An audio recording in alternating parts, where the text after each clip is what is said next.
মাযহাব কি এবং কেন? মাযহাব কাকে বলে? কোরআন হাদিস থাকতে মাযহাব আমাদেরকে মানতে হবে কেন? এই বিষয়টা আজকে জানবো ইনশাআল্লাহ, খুবই সংক্ষিপ্ত সময়ে সংক্ষিপ্তভাবে। শুরুতে যে বিষয়টা আমরা বুঝব, আল্লাহ পাক বলছেন ইয়া আইয়ুহাল্লাযীনা আমানু আতিউল্লাহ। এখন আমি যে কথাগুলো বলতেছি এগুলো কথা বলার পরে কিন্তু আবার আপনাদেরকে প্রশ্ন করব, যদি আপনারা জবাব দেন তাহলে বুঝবো যে আপনারা বুঝছেন কথাগুলো। হ্যাঁ, আল্লাহ পাক বলতেছেন আমার আনুগত্য করো এবং নবীর আনুগত্য করো। আল্লাহ আমাদেরকে পৃথিবীতে পাঠিয়েছেন আল্লাহর ইবাদতের জন্য, যেখানে আল্লাহর ইবাদত করলেই এনাফ, সেখানে রসুলের কথা কেন বললেন আল্লাহ? রসুলের আনুগত্য কেন করার জন্য বলেছেন? এটার জবাবের সারমর্ম হলো, নবীজি সাল্লাল্লাহু আলাইহি ওয়াসাল্লাম তিনি নিজে কোনো বিধান তৈরি করেন না, বরং আল্লাহর বিধানের, আল্লাহর হুকুমের ব্যাখ্যা তিনি করেন। আবার বুঝবেন, নবীজি সাল্লাল্লাহু আলাইহি ওয়াসাল্লাম তিনি কখনো বিধান তৈরি করেন না, বরংস আল্লাহ যেই বিষয়টা কোরআনে বলেছেন সেই বিষয়টার ব্যাখ্যা নবীজি করেন। রাসূল কি ব্যাখ্যা করেছেন? আল্লাহ পাক কোরআনে বলেছেন, উদাহরণ বুঝবেন, আল্লাহ পাক কোরআনে বলেছেন যে হে ঈমানদারগণ, তোমরা রমজান মাসে রোজা রাখো। তোমরা রমজান মাসে রোজা রাখো, এ কথাটা বলছেন কে? সবাই একটু জবানটা খুলে বলেন তো, কে? আল্লাহ। কয়দিন রাখতে হবে? কয়দিন? কিন্তু 30 দিন, এই কথাটা আল্লাহ পাক কোরআনে বলেন নাই। আল্লাহ পাক বলেছেন আইয়ামান মা'দুদাত, কয়েকদিন রোজা রাখা তোমাদের উপর ফরজ। এখন আপনারা একটু জবাব দিবেন আমার কথার। কয়েকদিন শব্দটা, এটা কি কোনো সুনির্দিষ্ট কোনো সংখ্যা বোঝায়? 5 দিন অথবা 7 দিন কোনো কিছুই বোঝায় না, বা 30 দিন বোঝায় না। কয়েকদিন বলতে অনির্দিষ্ট, অস্পষ্ট। আল্লাহ পাক কেন এই অস্পষ্ট কথা কোরআনে বললেন? কারণটা কি? এটা যদি আল্লাহ পাক স্পষ্ট করে দিতেন, বান্দা তোমরা রমজান মাসে 30টা রোজা রাখো, এটা আমাদের জন্য সুবিধা হতো না অসুবিধা হতো? বুঝবেন, স্পষ্ট কথা বললে কি সুবিধা নাকি অসুবিধা? মানে আপনি যদি আমাকে একটা জিনিস বুঝাইতে চান, যদি স্পষ্ট ভাষায় বলেন, তাহলে কি আমার জন্য সুবিধা হবে না অসুবিধা হবে? অস্পষ্ট বললে কিন্তু অসুবিধা আমি পড়ে যাব, তাই না? তো আল্লাহ এখানে অস্পষ্ট ভাষাটা কেন ব্যবহার করেছেন? কারণটা কি? তো কিছু বিষয় আছে যে বিষয়গুলো আল্লাহ পাক সুস্পষ্ট করলে বান্দার অসুবিধা হতো। কি আশ্চর্য কথা! স্পষ্ট করলে আবার বান্দার অসুবিধা হবে কেন? আল্লাহ যদি 30 দিন স্পষ্ট করেই দিতেন, আমাদের জন্য আরো সুবিধা না হতো, কিন্তু অসুবিধা কেন হতো?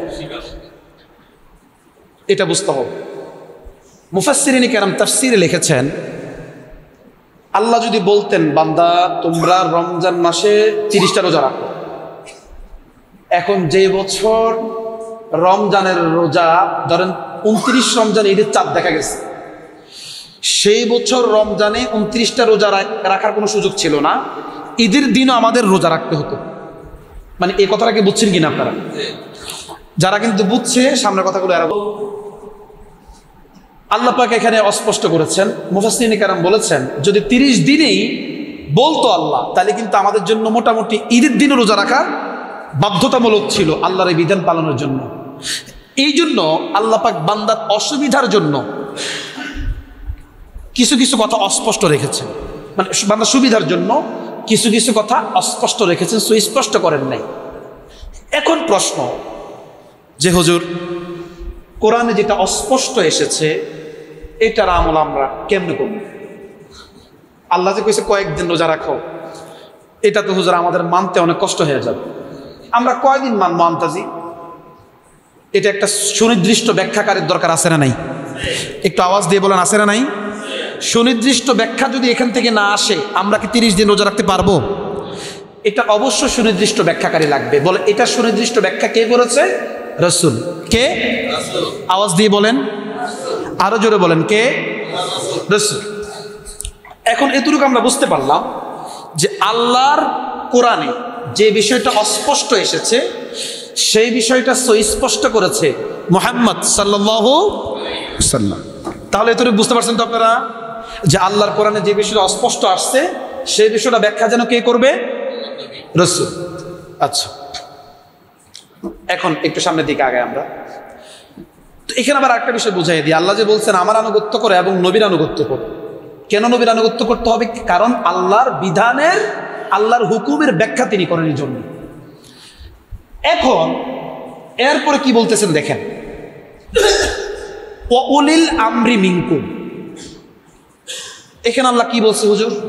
বলে এখানে বলছে তোমাদের হুকুমদাতাদের হুকুম মানো।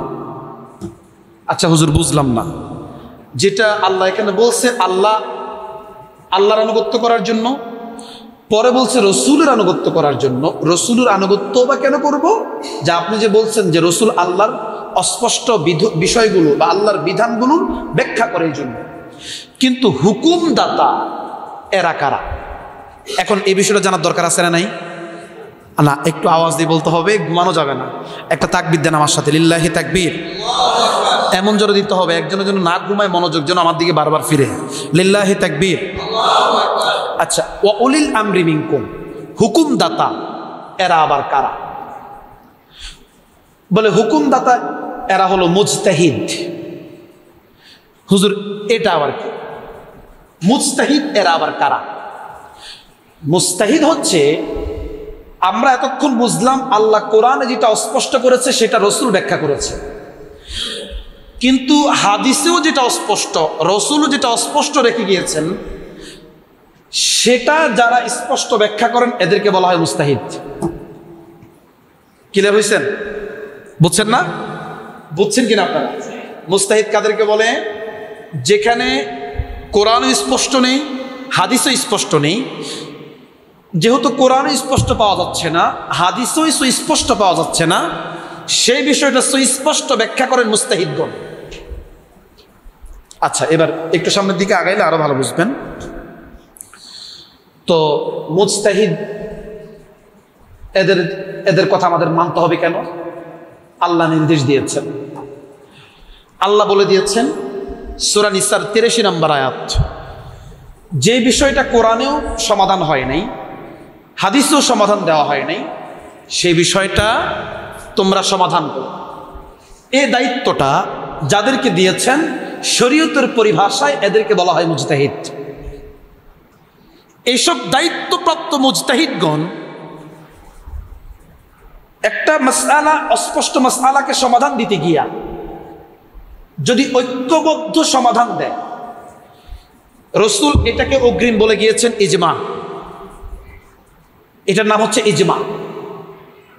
ঐক্যবদ্ধ সমাধান যদি, অর্থাৎ একটা মাসআলা সমাধানের মধ্যে যদি সবাই একমত হয় যে না ঠিক আছে, এটা ঠিক আছে, এটাই চলবে, তাহলে এটাকে বলা হয় ইজমা। রসুল এ বিষয়ে বলেন, আমি দুনিয়া থেকে চলে যাওয়ার পরে যারা মুজতাহিদ ইজতিহাদ করে মাসআলা ইস্তিনবাত করে, অর্থাৎ মাসআলা সমাধান করে বের করবে, এই মাসআলা, এই সমাধানটা আল্লাহর কাছে 100% নির্ভুল ইসলামের বিধান হিসাবে গণ্য করা হবে। সুবহানাল্লাহ বলবেন না? মুজতাহিদরা যদি কোনো বিষয় সমাধান বের করে, কোরআন ও হাদিসে যেটা অস্পষ্ট, এই বিষয়টা যদি সুস্পষ্ট এরা সমাধান কোনো বের করে ঐক্যবদ্ধভাবে, তাহলে ওই সমাধানটা আল্লাহর কাছে নির্ভুল প্রমাণিত হবে, ইসলামের একটা বিধান বলে গণ্য হবে। এটা তো গেল ঐক্যবদ্ধ সমাধান হইলে। কিন্তু যে ঐক্যবদ্ধ সমাধান যদি না হয় একটা মাসআলার প্রতি, ধরেন একটা মাসআলার প্রতি সবাই একমত দিল না, একজনে বলল এটা আমার মত, আরেকজনে বলল না এটা এভাবে হবে না, মাসআলাটা হবে এভাবে। এই যে ভিন্ন ভিন্ন সমাধান, এটাকে বলা হয় ভিন্ন ভিন্ন মাযহাব। বুঝবেন ভালো করে, একটা মাসআলা ঐক্যবদ্ধ সমাধান, এখান থেকে ভালো করে বুঝতে হবে। আরো একটা মাসআলা ঐক্যবদ্ধ সমাধান যখন হয়ে যায় এটাকে বলা হয় ইজমা। কিন্তু যেই মাসআলাটা ঐক্যবদ্ধ সমাধান আসে নাই, ভিন্ন ভিন্ন মত এসেছে, মুজতাহিদগণ ভিন্ন ভিন্ন মত দিয়েছে, সেখানে বলা হয়েছে ভিন্ন ভিন্ন মাযহাব। যেমন আবু বকর রাদিয়াল্লাহু তাআলা একটা মত দিয়েছে, এটা আবু বকরের মাযহাব। হযরত ওমর একটা সমাধান বের করেছে, এটা ওমরের মাযহাব। হযরত ওসমান একটা মত দিয়েছে, সমাধান বের করেছে, এটা তার মাযহাব। হযরত আলী একটা মত দিয়েছে, সমাধান বের করেছে, এটা তার মাযহাব। বাস, মাযহাব ভিন্ন ভিন্ন হয়ে গেল। বুঝবেন ভালো করে। এখন আমরা একটু ক্লিয়ার হই। আল্লাহ যে বলছেন উলিল আমরি মিনকুম, হুকুম দাতাদের হুকুম মানো, তারা কারা? মুজতাহিদগণ। এখন এই মুজতাহিদগণের মধ্যে যারা ঐক্যবদ্ধ সমাধান বের করে, ওই সমাধানটাকে বলা হয় ইজমা। আর ভিন্ন ভিন্ন সমাধান হয়ে গেলে এটাকে বলা হয় কি? মাযহাব। কি বলে? ভিন্ন ভিন্ন সমাধান হলে এটাকে বলা হয় মাযহাব। একটু আমার সাথে আবার জবাব দেন। মুজতাহিদগণ যখন ঐক্যবদ্ধ একটা সমাধান বের করবে, এটার নাম হচ্ছে ইজমা। কি এটার নাম? ইজমা। আর ভিন্ন ভিন্ন সমাধান হলে এটার নাম কি? ভিন্ন ভিন্ন মাযহাব। কিছুটা হলো আপনাদের মেধায় ঢুকছে, আশা করি। মনোযোগটা আপনাদের অনেক আছে আলহামদুলিল্লাহ। একটু খেয়াল করলে আরো ভালো বুঝতে পারবেন। যদি ঐক্যবদ্ধ সমাধান হয় তাহলে উলিল আমরি মিনকুম এর অন্তর্ভুক্ত হবে। আর যদি ভিন্ন ভিন্ন সমাধান হয়, এই বিষয়ে আল্লাহ কোরআনে বলে দিয়েছেন ফাইন তানাজাতুম ফি শাইইন ফারুদ্দুহু ইলাল্লাহি ওয়ার রাসূল, তাহলে ভিন্ন ভিন্ন মাযহাব হবে। আমরা এতটুকু পর্যন্ত পুরো ক্লিয়ার হয়ে গেলাম। এখন আমরা আরেকটু সহজে বুঝে যাই এবার। এই ইসলাম আল্লাহর হুকুমটা টোটাল 4 জায়গায় পাওয়া যায়। কয় জায়গায়? সবাই একটু জবানটা খুলে একবার অন্তর থেকে বলতে হবে। কয় জায়গায়? 4 জায়গায়। কোথায় কোথায় অনেকে অলরেডি বুঝে গেছেন, আপনাদেরকে ক্লিয়ার করার জন্য বলতেছি।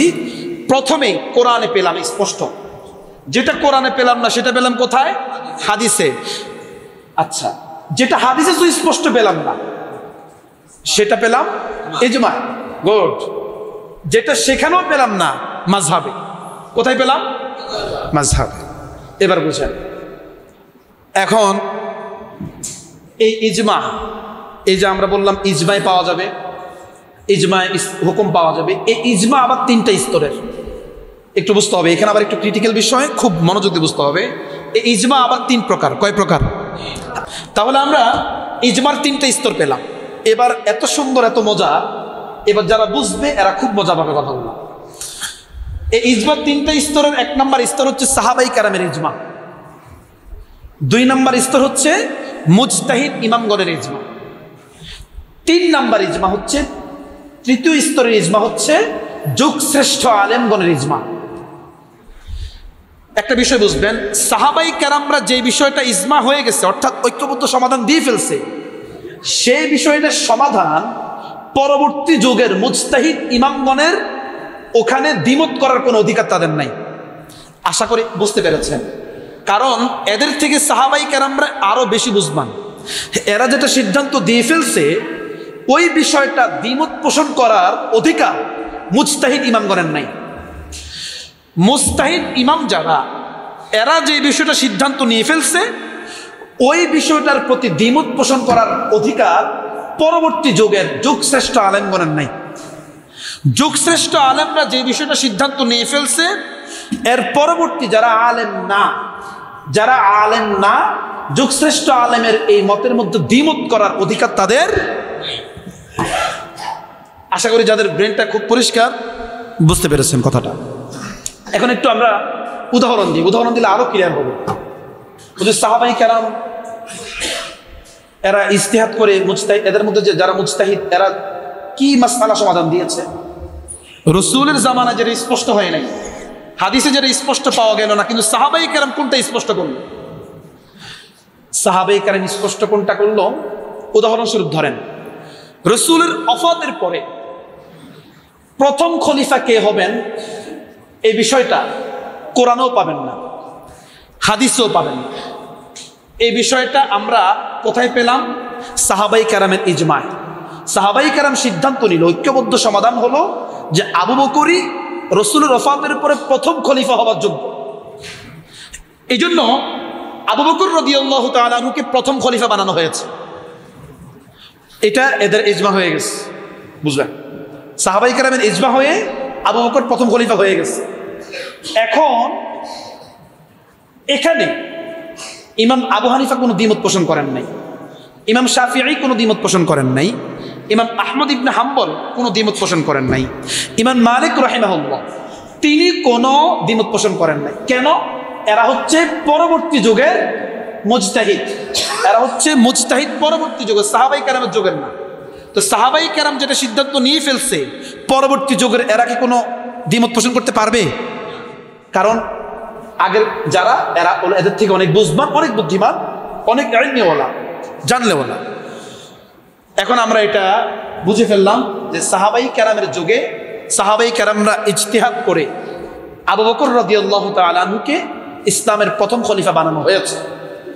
তো এটা একটা, এখন একটা বিষয় আমরা বলি, যারা বলে শুধু কোরআন মানি, হাদিস মানি, আর কিচ্ছু মানি না, এখন এদেরকে একটু প্রশ্ন করা দরকার। যারা আপনি কোরআন মানেন, হাদিস মানেন, মাশাআল্লাহ খুব ভালো কথা, কিন্তু এখন আবু বকর যে প্রথম খলিফা এটা আপনি মানেন কিনা? যদি বলে অবশ্যই মানি, কোরআনে দেখান, দেখাতে পারবে না। হাদিসে দেখান, কোনো সুযোগে না দেখানো। হাদিসও এটা কোনো লেখা নাই, এখানে কোনো হাদিসেই নেই। কোথায় পেলাম এটা? সাহাবায়ে কেরামের ইজমায়। তো এখন যদি মানেন তাহলে আপনি দেখান, আর যদি বলেন যে আমি আবু বকরকে প্রথম খলিফা মানিই না, তাহলে এখন আপনি তো এমনিতে পথভ্রষ্ট। আবু বকর রাদিয়াল্লাহু তাআলা যিনি জান্নাতের টিকিট পাইছে, তিনি ইসলামের প্রথম খলিফা, তো এখন তাকে প্রথম খলিফা যদি আপনি না মানেন, আপনি এমনি পথভ্রষ্ট। আচ্ছা, ওইদিকে আর আমরা গেলাম না। তাহলে আমরা এখন স্পষ্ট হলাম, সাহাবাই কেরাম এই বিষয়ে স্পষ্ট করেছেন, যেটা কোরআনেও নাই, হাদিসেও নাই, কিন্তু তারা ইজমা করে এটা বের করে দিয়েছেন, আমাদের সামনে স্পষ্ট করেছেন। আচ্ছা, এবার মুজতাহিদগণের দ্বিতীয় স্তরের উদাহরণ নেন। প্রথম স্তরের উদাহরণ আমরা, প্রথম স্তরে কারা? সাহাবাই কেরাম। দ্বিতীয় স্তরে কারা? মুজতাহিদ ইমামগণ। এখন এদের একটা উদাহরণ আমাদের দরকার। এদের উদাহরণটা কি? একটা বিষয়, একটা মাসআলার বিষয়ে সাহাবাই কেরামের যুগেও কোনো সিদ্ধান্ত হয়নি, সমাধান হয়নি, তাবিঈর যুগেও সিদ্ধান্ত হয়নি, তাবিঈর যুগেও সিদ্ধান্ত হয় নাই। তাহলে কোন সময় তাবিঈর যুগে এসে সিদ্ধান্ত হয়েছে, সমাধান হয়েছে, আগের দুই যুগে কেন হলো না? কারণটা কি? বলে আগের দুই যুগে সিদ্ধান্ত হয় নাই, সমাধান হয় না, এই জন্য কারণ আগের দুই যুগে মতলববাজ মুসলমান ছিল না। মতলববাজ মুসলমান কারা? একটা উদাহরণ আপনারা বুঝতে হবে আগে। ইমাম হানাফির মতে রক্ত বের হয়ে গড়িয়ে পড়লে ওযু ভেঙে যায়, শাফির মতে ভাঙে না। ইমাম শাফির মতে ভাঙে না। স্ত্রীকে ছুঁইলে ইমাম আবু হানিফা বলে ওযু ভাঙে না, কিন্তু ইমাম শাফি বলে ওযু ভেঙে যায়। আকাশ পাতাল পার্থক্য। একজনে বলে ভেঙে যায় ওযু, আরেকজনে বলে ভাঙে না। তাবিঈর যুগে, সাহাবাই কেরামের যুগে এরকম মতলববাজ মুসলমান ছিল না। তাবিঈর যুগে এমন মতলববাজ মুসলমান ছিল না। কেমন? বলে যখন রক্ত বের হয়ে গড়িয়ে পড়ছে, তখন বলে আমি এই মুহূর্তে শাফি মাযহাব গ্রহণ করলাম। কেন? শাফি মাযহাব বলে ওযু ভাঙে না, ইমাম আবু হানিফা বলে ভেঙে যায়। তো এখন চিন্তা করে, রক্ত যেহেতু বের হয়েছে, তাহলে আমি কষ্ট হবে ওযু করতে, এখন আমি তাহলে শাফি মাযহাব গ্রহণ করলাম। দেখেন, আবার যখন স্ত্রীকে ছোঁয়, তখন হানাফি মাযহাবের মতো ওযু ভাঙে না, শাফি মাযহাবের মতে ওযু ভেঙে যায়। এখন যখন স্ত্রীকে ছুঁইতে যায়, তখন বলে আমি এই মুহূর্তে হানাফি মাযহাব গ্রহণ করলাম। মানে যখন যেটা তার সহজ হয়, তখন সেই মাযহাব সে গ্রহণ করে। ওই মুহূর্তে মুজতাহিদগণ সিদ্ধান্ত নিল, যদি মানুষ এরকম ভাবে মতলববাজ মুসলমানদেরকে যদি কন্ট্রোল করতে হয়, তাহলে একটা সিদ্ধান্ত আমাদের দরকার। কি সিদ্ধান্ত? বলে এই মুহূর্তে এরা সিদ্ধান্ত নিয়ে ইজমা হয়ে গেছে, জানায় দিল যে কোনো মাযহাব একটা মানতে হবে তোমাদেরকে, চারটা মাযহাবের একটা মাযহাব তোমাদেরকে মানতে হবে। হয়তো মাযহাব, হয়তো হানাফি, নয়তোবা শাফিঈ, নয়তোবা হাম্বলি, নয়তোবা মালিকি, চারটার মধ্যে যে কোনো একটা মানবা। তুমি এক এক সময় এক একটা মানবা, ইসলাম এটা অনুমোদন দেয় না। আজকে আমি মানবো শাফিঈ, আগামীকালকে হানাফি। কেন? কারণ ওইখানে আমার সুযোগ হয়েছে। আবার পরের দিন দেখা যায় হাম্বলি, পরের দিন মালিকি। বলে না, যে কোনো একটা আমাদেরকে মানতে হবে। এখন হুজুর, আমাদের মধ্যে যে প্রশ্ন এখন জাগবে, দেখেন, মাযহাব সাহাবাই কেরামের যুগে ছিল না, কিন্তু পরে কেন আসলো? এটা প্রশ্ন, আপনাদের প্রশ্ন জাগবে। সাহাবাই কেরামের যুগে মাযহাব ছিল না, কিন্তু পরে কেন আসলো? এটা একটা উত্তর তো দিলাম। আরেকটা উত্তর হচ্ছে, সাহাবাই কেরামের সময় ওই যুগে এক একজনের লক্ষ লক্ষ হাদিস মুখস্থ ছিল, আয়ত্ত ছিল। ইমাম আবু হানিফা রাহিমাহুল্লাহ 5 লক্ষ হাদিস তার মুখস্থ ছিল। ওনার ছাত্রের ছাত্র ইমাম বুখারী রাহিমাহুল্লাহ 6 লক্ষ হাদিস তার আয়ত্ত ছিল। 3 লক্ষ ছিল মুখস্থ আর 3 লক্ষ ছিল লিখিত।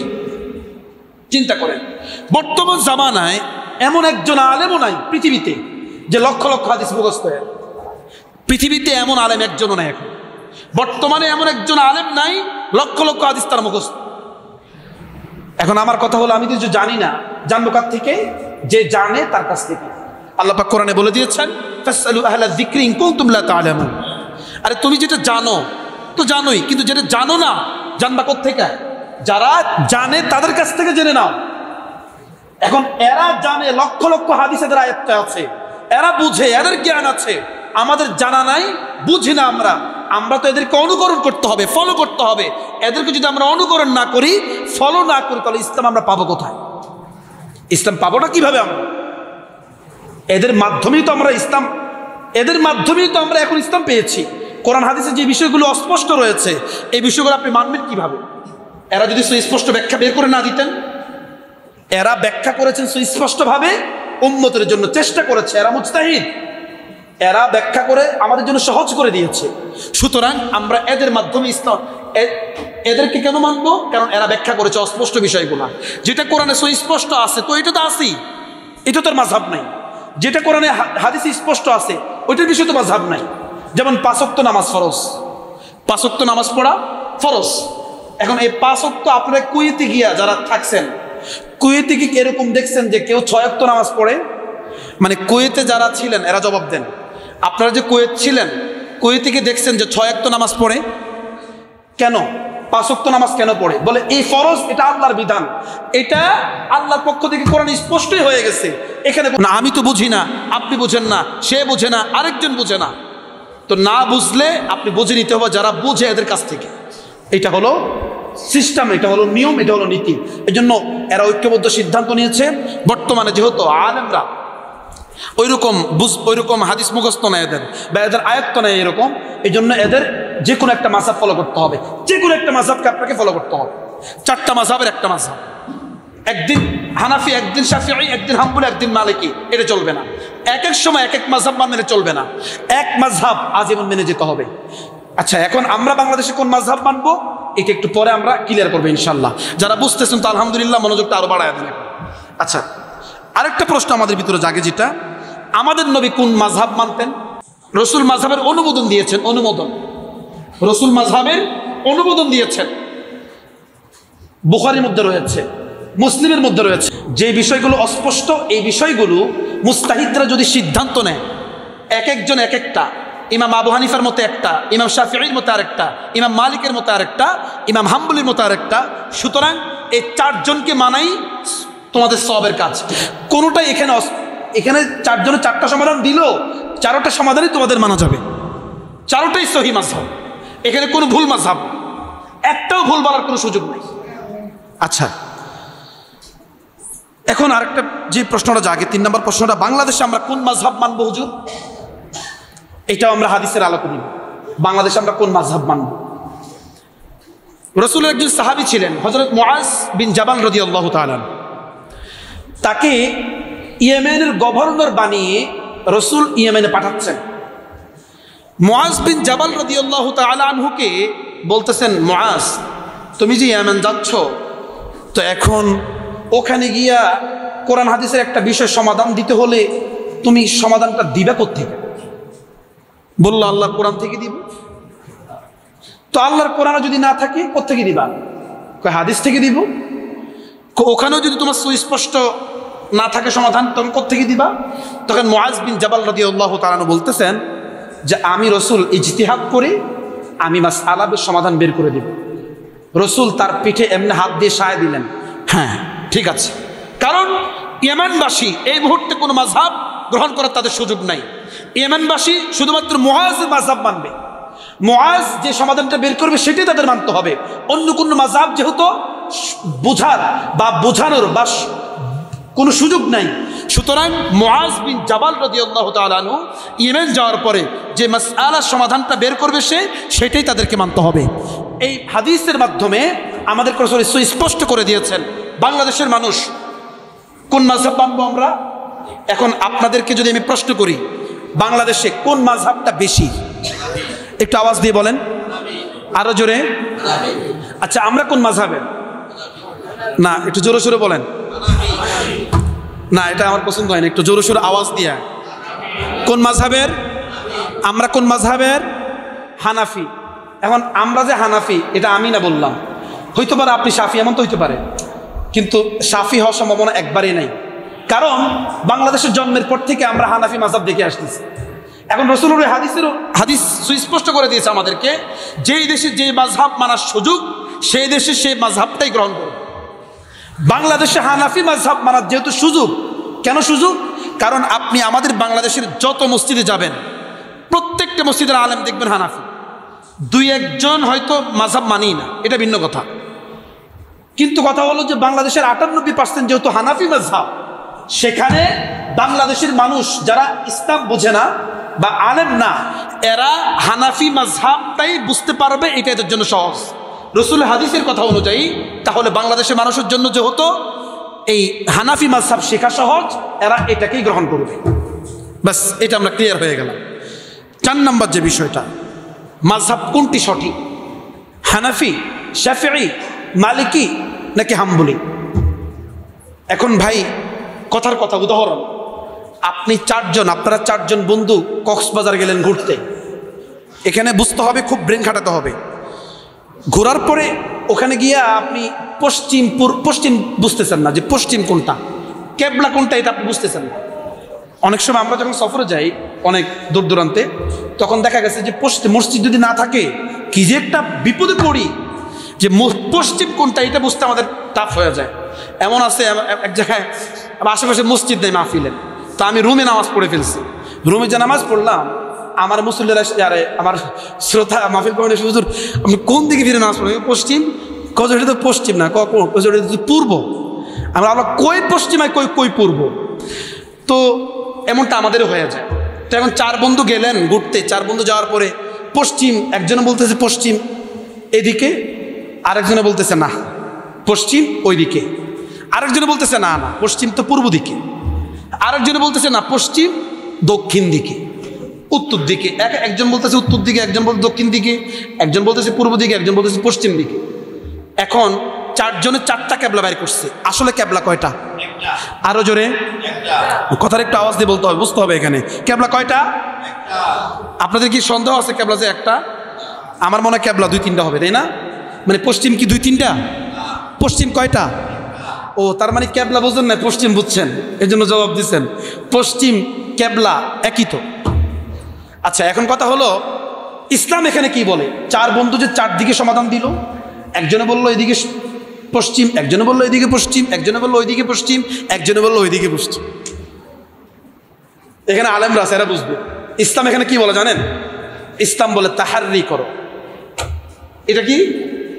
চিন্তা করে দেখো, যেই দিকে যার পশ্চিম মনে হয় ওই দিকে ফিরে নামাজ আদায় করো, নামাজ হয়ে যাবে। সুবহানাল্লাহ বলবেন না? কি আজীব! 4 মাযহাব একটা বিষয়ে সিদ্ধান্ত দিতে গিয়া 4টা সমাধান তারা বের করেছে, সমাধান বের করেছে। এই সমাধান বের করতে গিয়ে হাদিসে বলা হয়েছে এই 4টা মাযহাব মানাই সহিহ। যে কোনো একটা তোমাদেরকে ধরতে হবে, যে কোনো একটা মানলে এনাফ। 4টাই সহিহ, যে কোনো একটা তোমাদেরকে মানতে হবে। তো কোনটা মানতে হবে বাংলাদেশের মানুষের জন্য? হানাফি। কেন? কারণ হানাফি না মানার সুযোগ আমাদের আছে, এই জন্য। আচ্ছা, 5 নম্বর যে বিষয়টা আমাদের জানার খুব ইচ্ছে থাকবে, সেটা আমি আগেই নিয়ে আসছি, জানান আপনারা প্রশ্ন করতে পারবেন। হুজুর, কোরআন হাদিস থাকতে আমরা মাযহাব মানবো কেন? অনেকে বলে যে কোরআন হাদিস থাকতে আমরা মাযহাব কেন মানব? হ্যাঁ, কথা সত্য, কিন্তু মতলব খারাপ। এটা খুব মুখরোচক স্লোগান যে কোরআন হাদিস থাকতে আমরা মাযহাব কেন মানতে যাব। বোকা, তুমি মাযহাব ছাড়া কোরআন হাদিসের যে অস্পষ্ট বিষয়গুলা, এগুলো তুমি বের করবে কিভাবে? আমি যে এতক্ষণ এই প্রশ্নটা যারা বুঝছে, মানে এই প্রশ্নটা যারা করে, এদেরকে যদি এতক্ষণ এই আলোচনা বসাইতাম তাহলে তারা এই প্রশ্নটা করতো না। সাধারণত এই আলোচনাটা আমি আজকে এতক্ষণ আলোচনাটা করলাম, অন্তত যারা বুঝছেন তারা এই প্রশ্নটা করবেন না। যে কোরআন হাদিস থাকতে মাযহাব কেন মানতে যাবো আমরা? বুকাতে বুঝে নাই মাযহাব কারে বলে। যে প্রশ্ন করবে মাযহাবই জানে না, মাযহাব চিনি না, মাযহাব কি। আমরা যে টিউবওয়েল বসাই না, টিউবওয়েল তো চিনেন আপনারা নাকি? টিউবওয়েল কেন বসাই আমরা? কেন? আচ্ছা, এটা দিয়ে আমরা পানি উঠাই, তাই না? কেন এটা বসাইলাম কেন? কারণ হলো আমরা তো সমুদ্র থেকে গভীর থেকে পানি আনতে পারি না। আমরা কি সমুদ্র থেকে পানি আনতে পারবো? টিউবওয়েল বসানোর মাধ্যমটা, টিউবওয়েল বসানোর উদ্দেশ্য হচ্ছে এটার মাধ্যমে আমরা পানি আনতে পারবো। আচ্ছা, এখন একটু আপনারা জবাব দেন তো, টিউবওয়েলটা যে আমরা বসাইলাম, এই টিউবওয়েল কি পানি বানায় নাকি পানি উঠায়? একটু আপনারা জবাব দেন। হ্যাঁ, টিউবওয়েল যে আমরা বসাইলাম, টিউবওয়েল কি পানি বানায় নাকি পানি উঠায়? গভীর থেকে উঠায় দেয়, তাই না? ঠিক তেমনি ভাবে মাযহাব বিধান বানায় নাই, ইসলাম বানায় নাই, কোনো হুকুম তৈরি করে নাই, বরংস কোরআন হাদিসের গভীর জ্ঞানগুলা, যেই বিষয়গুলো আমরা বুঝবো না, সেই বিষয়গুলো তারা সুস্পষ্ট করে আমাদের সামনে পেশ করেছে। এটা হচ্ছে মাযহাব মানার ফায়দা। এখন কথা হচ্ছে, যারা আমরা কোরআন বুঝি না, হাদিস বুঝি না, মানার মাধ্যম কি? যারা জানে এদের কাছ থেকে জেনে নেওয়া, যারা জানে এদের কাছ থেকে জেনে নেওয়া। ফাসআলু আহলা যিকরি ইন কুনতুম লা তা'লামুন। আপনি যেটা জানেন না, যারা জানে এদের কাছ থেকে আপনি জেনে নেন। এখন তৃতীয় স্তরের লাস্ট ছোট্ট করে উদাহরণটা আমরা দিয়ে দিই। তৃতীয় স্তর, যেমন মাইকে আজান দেওয়া, মাইকে ইকামত দেওয়া, এটা জায়েজ। কোরআনও পাবেন না, হাদিসও পাবেন না, কোথাও পাবেন না। মুজতাহিদগণের ওখানেও পাবেন না, এরা যে সমাধান বের করেছে ওখানেও পাবেন না। পাবেন কোথায়? বর্তমান যুগশ্রেষ্ঠ আলেমরা সিদ্ধান্ত নিয়েছে যে এই মাইক ব্যবহার করা জায়েজ।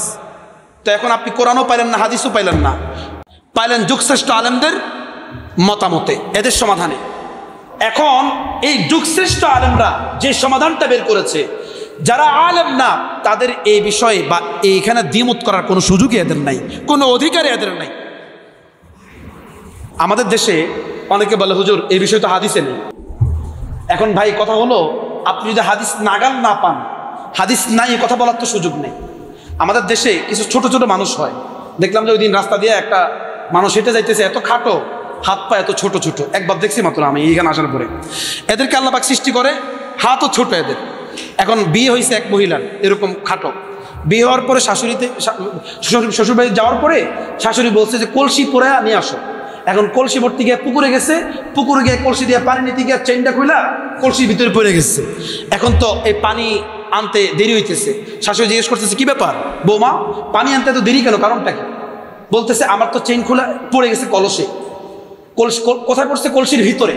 তো কলসির ভিতরে পড়ছে তো ইজি, তুমি হাত দিয়ে বের করে লাও। তুমি হাত দিয়ে হাত দিলেই দেখবা যে কলসির তলার ভিতরে তোমার চেইন আছে। তো বলতেছে, বৌমা ডাক দিয়ে বলতেছে, শাশুড়ি আম্মা, আরে আমি তো যে কথা বুঝতেছি, কিন্তু আপনাদের তো কলসির তলাই নাই। আসলে কলসির তলা নাই নাকি তার হাত ছোট? হাত ছোট। সে বলতেছে তার কলসির তলা নাই, কিন্তু তার হাত ছোট, এটাতে খেয়াল করলো না। আরে ভাই, যারা বলতেছে হাদিস নাই, এদের তো হাতই ছোট, হাদিস নাগালই পায় না এরা।